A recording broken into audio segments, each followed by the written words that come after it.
સુરત શહેરના ભારતીય જનતા પાર્ટીના પૂર્વ પ્રમુખ નીતિન ભજીયાવાલાના જન્મદિવસ નિમિત્તે મોઢવણિક સમાજની વાડીમાં સ્નેહમિલન કાર્યક્રમ યોજાયો, જેમાં સંઘર્ષ સમયથી જોડાયેલ ભાજપના જૂના કાર્યકર્તાઓનું સન્માન કરવામાં આવ્યું હતું.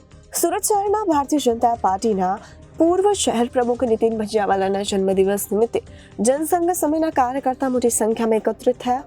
નીતિન ભજીયાવાલાએ શુભેચ્છા આપવા માટે આવેલા જૂના જનસંઘના કાર્યકર્તાઓએ રમૂજ કરતા કહ્યું કે આજે પક્ષનું બધું જૂનું લોખંડ ભેગું થયું છે.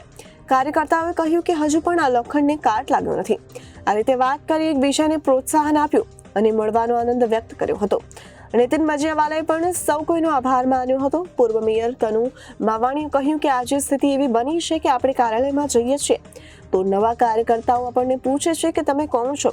પહેલા નેતાઓ આવતા તો કાર્યકર્તાઓને ઘરે રોકતા, પરંતુ હવે તો નેતાઓ સીધા હોટલમાં જ રોકાય છે.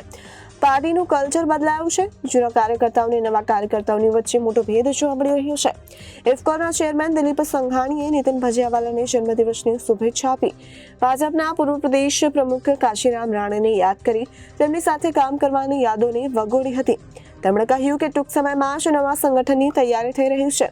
નવા સંગઠનમાં જૂના કાર્યકર્તાઓની વ્યથા દૂર કરવાનો પ્રયાસ કરીશું. સુરત સૌરાષ્ટ્રનું પાવર જનરેટર છે. સુરત મદદમાં હંમેશા આગળ રહેતો હોય છે. ત્યારે સૌરાષ્ટ્રમાં આવેલ વરસાદને લઈ સરકાર તમામ પ્રકારની મદદ કરી રહી છે અને જે સરકાર ધ્યાનમાં ન હશે તેને અમે લાવવા માટેના પ્રયત્નો કરીશું. Bureau report Janadesh news, Surat.